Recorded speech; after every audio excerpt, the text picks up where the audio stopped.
Let's do some more reading out of this is revelation.org. Jesus, Son of Man, was seen in the clouds in 66 AD. I will leave the link to the website and to the article in the information box. We are now in this section called preterist interpretation of the second coming. Which, by the way, you don't have to be a preterist to just read the Bible what it says, so or be part of any movement. You just accept what it says and accept what the history says, or not. It's up to you. It says here, you will see the Son of Man coming in the clouds of heaven. Why did a vision of the Revelation take place in front of Nero and Corinth? Very interesting question. Why did a vision of the resurrection take place in Corinth, not Israel, and in front of Nero? First, it should be noted that although this vision was not seen in Israel, and it did transpire in front of thousands of Jews, as the canal's workforce consisted of thousands of slaves and convicts, including 6,000 Jewish prisoners from Judea alone. That said, there appears to be some significance to this vision taking place in Nero's presence, as well as he was in Corinth building a canal. As addressed in greater detail in Revelation 13, preterist commentary, the beast of Rome embodied it by its Caesar. In AD 64, Nero put to death multiples of Christians, as it was only these Christians who had been slain by the beast Nero/Rome that are said to take part of the first resurrection mentioned in Revelation 20:4-5. Now, I also question whether the beast is actually Rome. I think the beast might actually be Israel myself, but time will tell in my research. We could go to that if we want, but let's first read the rest of this to the next section, and then we go back to Revelation 13, a preterist commentary. Only because it is an article I found. Unfortunately for me, it's preterist. It doesn't matter. You can take off the preterist. You could say they were Catholic. You could say they were Buddhist. You could say they were atheist or Satanist. It won't make a difference. And for the truth, it's truth. I saw the souls of those who had been beheaded because of their testimony about Jesus and because of the Word of God. They had not worshipped the beast or its image, and have not received its mark on their foreheads or on their hands. I agree with Derek here, a jester, that the mark of the beast is actually what the Jews did when they had their scrolls on their hands and on their foreheads, literally physical. And I do believe that the mark of the beast is not Rome. But regardless of that, well, listen to these people. I believe the mark of the beast is the law. And of course, they turned it into a beast system, did they not? In which they enslaved their fellow Jews with a apostate, or a better way of saying it, a corrupted religion that Jesus called the synagogue of Satan. Since this book primarily, a collection of these books called the Bible, is about the Jews and not about Romans, or anybody else for that matter, we have to keep that in mind constantly, and it has nothing to do with us today. Anyways, the forehead and the hands. The Jews were expected to wear these things on their foreheads, as these scrolls. They still have it going on today, by the way. They're reenacting everything. They came to life and reigned with Christ 1,000 years. The rest of the dead did not come to life until the 1,000 years were up. This is the first resurrection. Now, I like what Derek has to say as well about the 42 months or 3.5 years. I think that's really what they're coming at. Remember, 1,000 years, this is also a dead language that they're trying to interpret from back then. But we do know from 2 Peter that 1,000 years is a day to the Lord, as a day is 1,000 years. Other ways, the meaning behind that is time, his time is not our time. He's not bound by man-made time. Notice according to the Revelation 24 through 5, it is Christians killed by the beast who are said to be raised to the first resurrection. If we look a little closer also at Nero, and the reason why he killed so many Christians, it was behalf of a lot of Jews, by the way. And since Christians were the most hated of the groups, they were the easiest to take advantage of and to kill. Serving the prophecy of Jesus as well. Serving God unknowingly. These participants of the first resurrection were largely killed by Nero, the beast of Revelation 2:4. If I'm wrong about Nero not being the beast, I'm certainly willing to consent and say I'm wrong, as it doesn't really matter, in my opinion, anyways. So I'm just searching for the truth, and if the truth turns out that the beast is actually part of the beast, at least, or part of the beast is mentioned in Revelation is Rome, so be it. But I think they're all connected at the bare minimum, that being the nation of Israel and the Roman Empire. Okay. The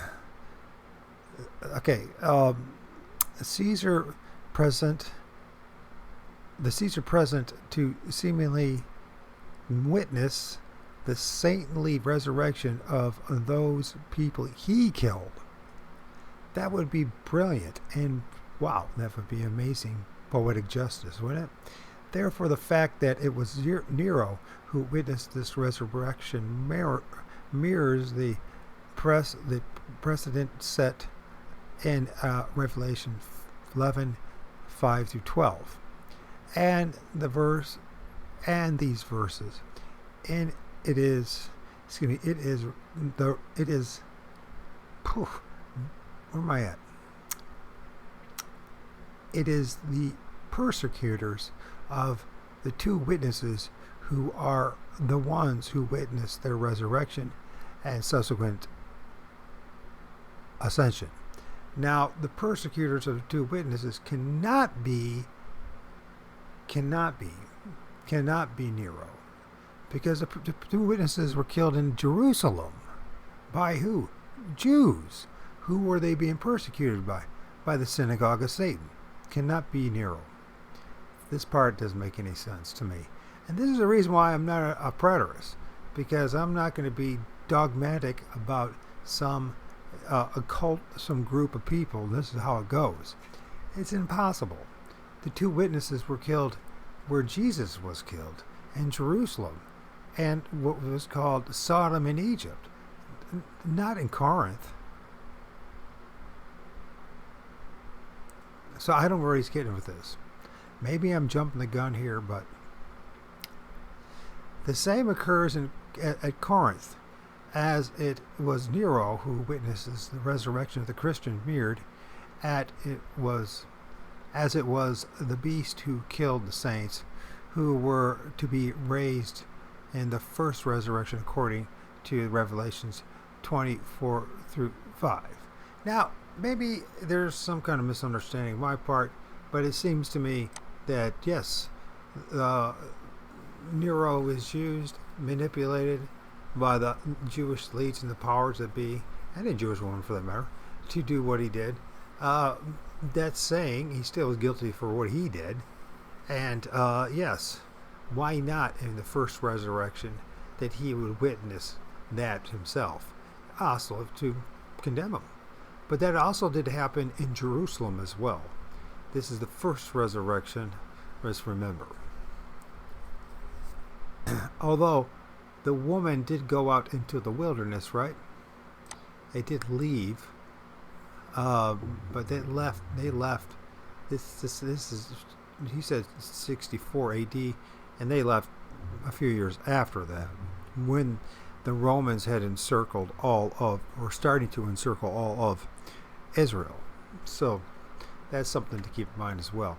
Sorry to cause things some confusion, but it is what it is. I mean, it's a bag of confusion, isn't it? It's a mystery within a mystery within a mystery, which it shouldn't be at all. It's just based on the fact that we have projected ourselves into a story, a collection of stories that allegedly happened 2,000 years ago. Now, I believe that Jesus did fulfill all things, and that's my faith, and that, but that's based on, reading the Bible, trying to understand the Bible, trying to understand the Word of God, and the fact that Jesus said, along with his apostles, he was come back in his generation. So it happens sometime during their generation. And knowing that God is long suffering and he wanted all his elect to be saved, I can see why he would wait 40 years. Preterism and Parousia, you will see the Son of Man coming in the clouds of heaven. Revelations 8:5 and 14:14, implying the second coming was also expected to occur at the start of the Jewish wars, not just at AD 70. Interesting idea. Before we get into that, let's go back to this. Did I skip? Revelation 13 commentary. I don't know if it's true or not. And how long is it?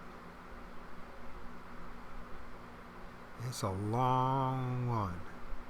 We'll have to come back to that one because that's going to be too long and it'll derail the process here reading this article.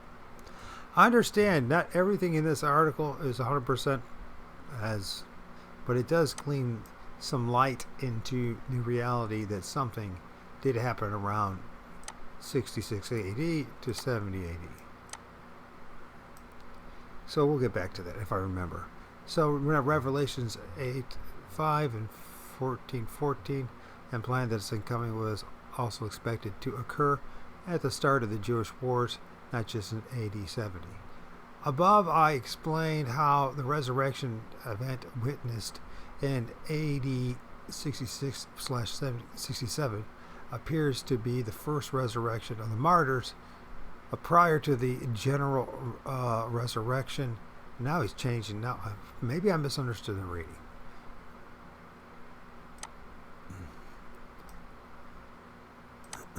But did he not say?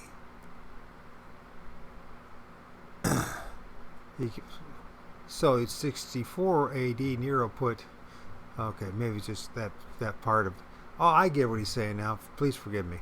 So he killed a lot of people in Rome in around 64 AD, and then 3 years later is when the resurrection happened. I get where they're coming from now.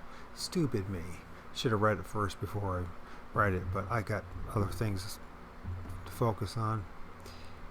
I've been reading the Bible too, starting to read the Old Testament again, and I hate it. Sorry, God. But it is just some convoluted nonsense at times. Sorry, and nobody now has the Holy Spirit, unfortunately. They just think what they got is the holy ego. And the holy ego is not taking me to places that I need to go, so. Sorry, God. I'm no prophet. I'm just a man pursuing the truth. Is there truth anywhere, God? except the fact that there's a whole bunch of lying going on. That might be the only truth that we do know. Above, I explained how the resurrection event witnessed in AD 66/67 appears to be the first resurrection of the martyrs prior to the general resurrection in AD 70, mentioned in Revelation 24 through 5. Now, there's another question: is exactly was that resurrection? Did it actually really happen specifically at AD 7? That's another thing. I'm talking about the general resurrection. Apparently, there were two resurrections in Scripture and also in history. So, let us now turn our attention to the biblical evidence that Jesus was to come in the clouds of heaven at the start of the Jewish revolt and not just at AD 70. Before the releasing of the 7 trumpets in the bowls, Revelations 8:5 alludes to the glory cloud. The glory cloud is the manifestation of God, and Revelations 1 through 6 and Revelation 14 through 18 and Revelation 15 1 through 8 all describes the events leading up to the release of the 7 plagues. The glory cloud refers to Revelation 8:5, is also mentioned in Revelation 14:14, and the Revelation 14:14. Jesus is sat on the cloud, the glory cloud.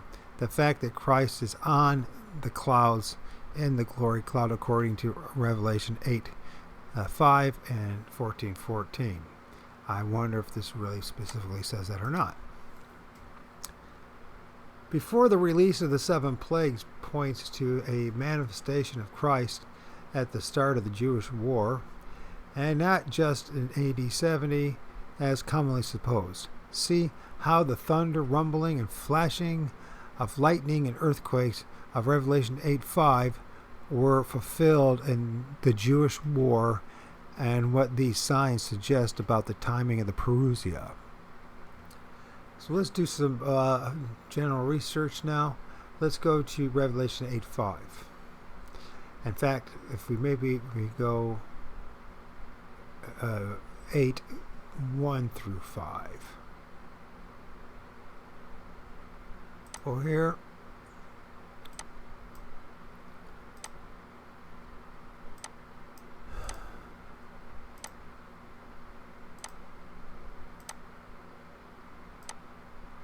Revelation chapter 8. And when he had opened the 7th seal, there was silence in heaven about a space of half an hour. And I saw the 7 angels which stood before God, and to them that were given 7 trumpets. And the other angels came and stood at the altar, having a golden censer, and there was given unto him much incense, that he should offer it with the prayers of all the saints upon the golden altar which was before the throne. And the smoke of the incense which came with prayers of the saints ascended up before God out of the angel's hands. And the angel took the censer and filled it with fire of the altar and cast it into the earth. And there was voices and thundering and lightning and earthquakes. And the 7th angel, which had the 7 trumpets, prepared themselves to sound. Okay, whatever.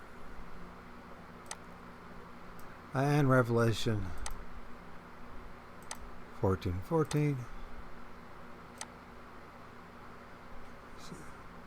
And I took, and behold, a white cloud, and upon the cloud one sat like unto the Son of Man, having on his head the golden crown, and had the shape of a sickle. Now, I don't see anything specifically that says that, but that doesn't mean it's not the glory cloud. It just simply means I don't see anything specific. Let's go back to this. Read to 18, verse 18. And another angel came out of the temple, crying with a loud voice to him that sat in the cloud, and thrust thy sickle and reap, for the time is come for thee to reap, for the harvest of the earth is ripe. And he that sat on the cloud thrust his sickle on the earth, and the earth was reaped. And another angel came out of the temple which is in heaven, he also having sharp sickle.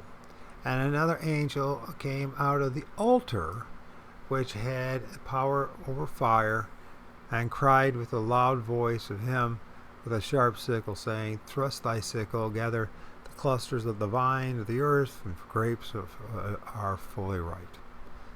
All right. If you guys want to say that has something to do with the glory cloud, we'll find out if you're right or not. We don't know.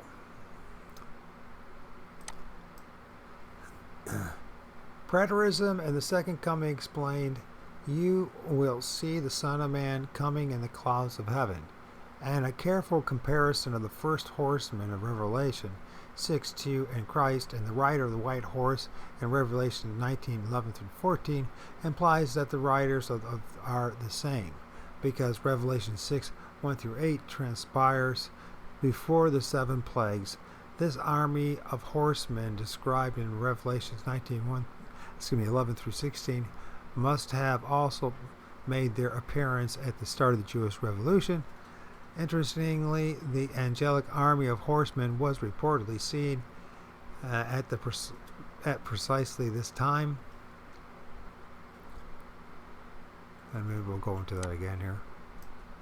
Further evidence is found in Revelation 19 after mentioning the angelic army of Revelation 19:11-16. By the way, I ordered the book of the War of the Jews by Josephus.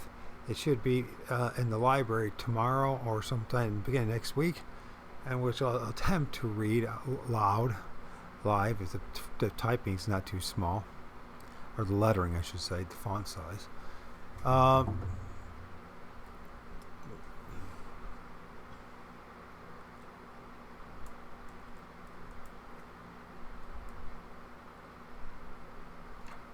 And let's see what's going on here.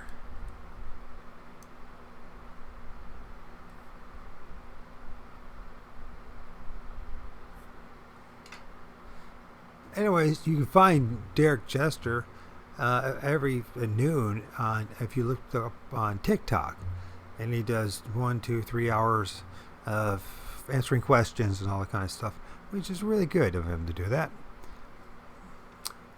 Really good of him to do that. Anyways, I do recommend that you listen to him. They'll piss you off at first, but if you listen to him, challenge and question things he says, I think you'll come to a greater understanding what the Bible is about, what Jesus actually did for us, why we as believers in Jesus should be happy that everything's been fulfilled, and because after this life, we can go straight to the light, straight to God, our Creator, and there's no waiting in Hades or Sheol or in the grave or any of that nonsense. Either we go straight to heaven or straight to the lake of fire. That's it. And really it comes down to right now is dealing with evil within inside us and around us, and good. What do we choose to be? What branch, or what's the best way to say? How are we to lead our lives? In goodness?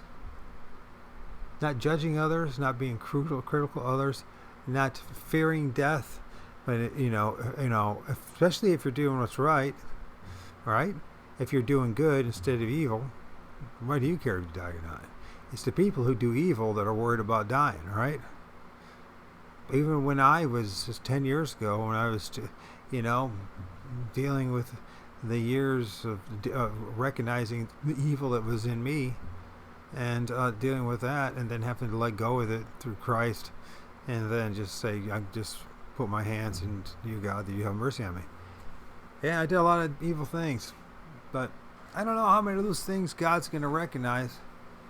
And even a lot of things that I think are evil, maybe not so much evil as just twisted, bad, perverted, that kind of stuff.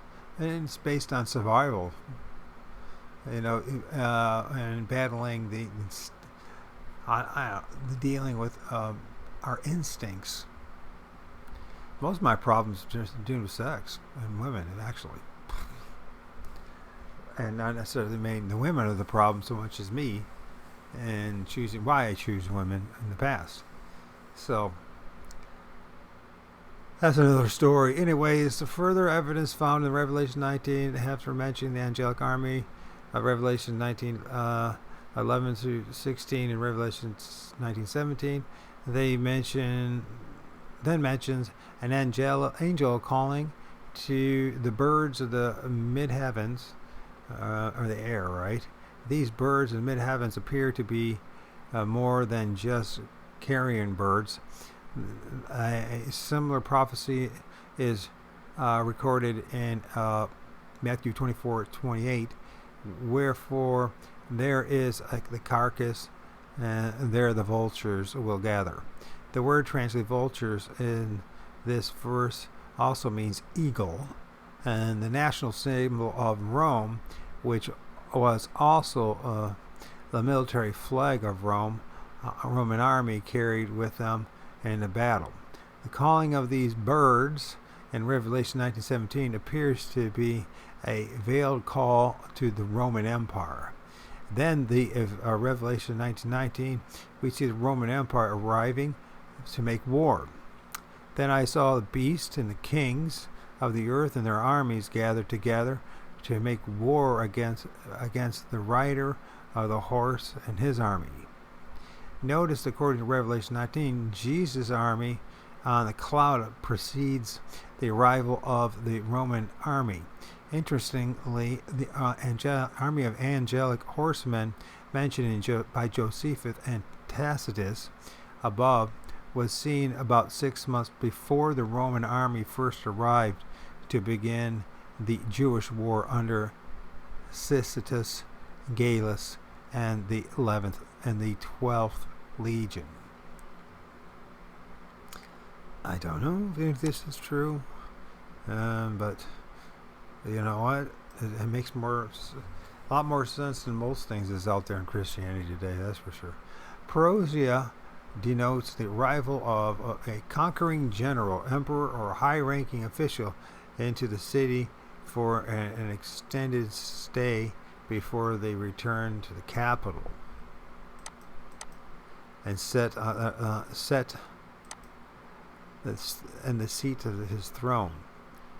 The preterist, remember, this is a preterist view. This doesn't have to be the exact truth, and just because it's a preterist, just like it could be any other movement in Christianity or in the world, it usually is usurped real fast and misdirected. So there's got probably some good things going. There's some great things going on with preterism, and there's some bad things going on, right? And unfortunately, for us to study the Bible and understand it, it's a lot of effort. And apparently most pastors, priests, and archbishops, bishops, and popes, and patriarchs don't have the time or don't want to bother with it because of it. Because what it's going to do is clearly condemn you as someone who claims to be a Christian in 2022. And that's not a good feeling, is it? Anyways, it's a preterist view of the Parousia. You will see the Son of Man coming in the clouds of heaven. Was the Parousia in 66 or in AD 70? Parousia, in a Greek word meaning a coming generally with the extended stay. If the Parousia was a brief one-time appearance of Christ, Parousia is a strangely inaccurate word to use to describe this event. Thus, I believe that, this is the author now, I believe the Parousia began in 66 and extended to the fall of Jerusalem in AD 70. Well, why not?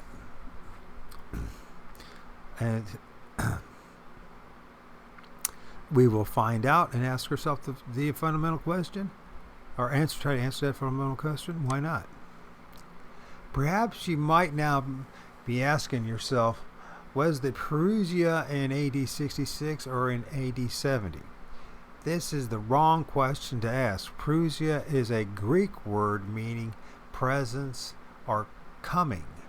Parousia is a word used to denote the arrival of a conquering general, emperor, or high-ranking official into a city for an extended stay, oftentimes for several months or years before often returning to the capital city, the seat of his throne. For example, Nero Caesar's Parousia in Greece lasted years. Nero arrived in Greece in AD 66 and stayed until late AD 67 or early AD 68. The word connotes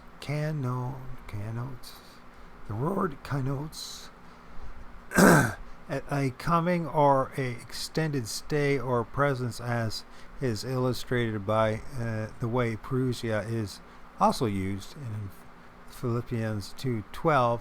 Thus, Jesus' second coming or Parousia also appears to be a coming with an extended stay or presence, as is implied by the Greek word often translated second coming in the New Testament. The second coming or Parousia was coming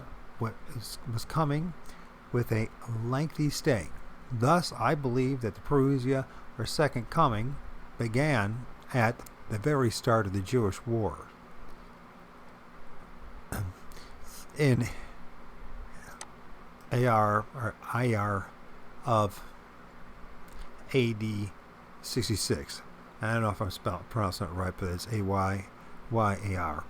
When the Jews first began their revolt against Rome and continued until the fall of Jerusalem and the destruction of its temple in AD 70.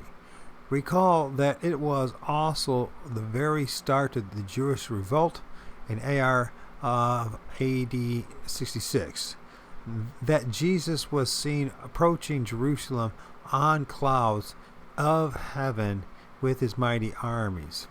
At this Parousia presence or coming then continues until AD 70 at the destruction of Jerusalem and in the temple.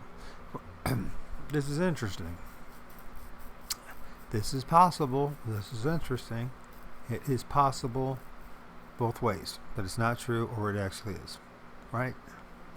The fact that Jesus was to come in AD 66 at the start of the Jewish war rather than in AD 70 at the end of the war is also implied by the fact that Jesus said he was to come on the clouds during the Parousia. And there's another thing when it comes to AD 66. There's some reason, there's a logical, rational reason why they had only chose 66 books in the whole entire Bible. I think that was a not so subtle hint about what was really going on and when the end of that book was. And the reason, but remember, number magic is real, gematria is real, and it's not just the Jewish gematria or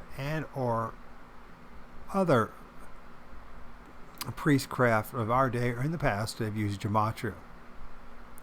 It's to inform each other while the rest of us would just miss it completely. Something hidden in plain sight, as usual. And there's a lot of things in our life that are like that, by the way. The fact that Jesus says that he was going to come on the clouds is an illustration of the Old Testament to the Old Testament.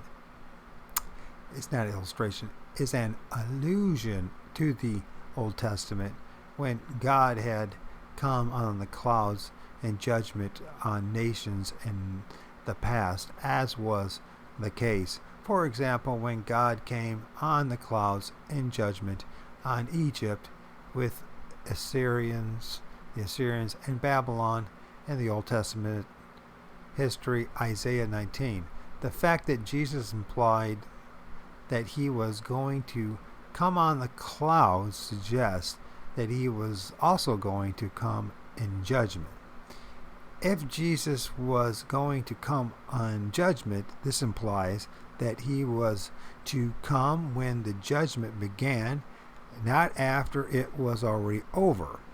God judged Jerusalem and apostate Israel during the first century war with Rome from AD 66 to AD 70. Thus, if Jesus was going to come on the clouds in judgment on Israel, one would expect him to come in AD 66 when the judgment began, not first arrive at the fall of Jerusalem in AD 70 when the judgment was believed to be over. Jeez. My brother is so behind. I don't know what to say to him. He's sending me stuff now from John Pounders. God, this guy wants everybody to be under the law. Crazy he wants to be a Jew. And you know what? His life's better than it was before because he was a gangster, right? But now, what? Teach something false? Yeah, great. Thanks for nothing, buddy. Anyways, I do want to read the rest of this, but I need a break because I've been going for 36 minutes. Additional evidence of Parousia was not limited by 270 AD is found in Mark 14:61 through 62. Mark 14:61 through 62. He says that in Mark 14:61-62, Jesus says that the high priest would see the Parousia, but Jesus remained silent and gave no answer. Again, the high priest asked him, "Are you the Messiah and the Son of the Blessed One?" "I am," said Jesus, "and you will see the Son of Man sitting on the right hand of the Mighty One and coming on the clouds of heaven." For an explanation as to why it was unlikely that the high priest mentioned in Mark 14:61 through 62 lived to AD 70, see Mark 14:61 through 62, a preterist commentary. Interesting. Good place to stop right there.